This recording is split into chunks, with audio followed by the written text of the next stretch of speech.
Magandang umaga, nagbabalik ang PTV Balita ngayon. Umabot na sa halos 700 pasahero at crew ng mga barko ang stranded sa mga pantalan dahil sa masamang panahon.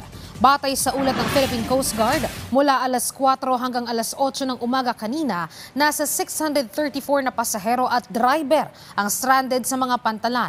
May 34 din na barko at 4 na bangka ang hindi nakapalaot. Ayon sa PCG, ang mga pantalan na ito ay nasa National Capital Region Central Luzon, Southwestern Mindanao, Palawan, Southern Tagalog, Western Visayas, Bicol at Eastern Visayas at Southern Visayas. Sa ibang balita, biyaheng United States na si Pangulong Ferdinand R. Marcos Jr. para sa pulong nila ni US President Donald Trump. Ayon naman kay Pangulong Marcos Jr., ang pagpupulong nila ni Trump nakasentro sa pagpapalakas ng ugnayan ng dalawang bansa. Gayon din ang pagpapalawak sa kalakalan at mapag-usapan ng bilateral trade agreement. Inaasahang tatalakayin din sa kanilang pagpupulong ang tungkol sa kooperasyon ng US at Pilipinas sa security at defense.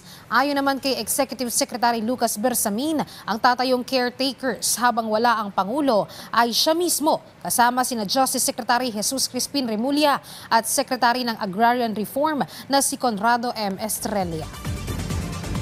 At yan ang mga balita sa oras na ito. Para sa ibang updates, i-follow at ilike kami sa aming social media sites sa @PTVPH. Ako si Luisa Erispe para sa Pambansang TV sa Bagong Pilipinas.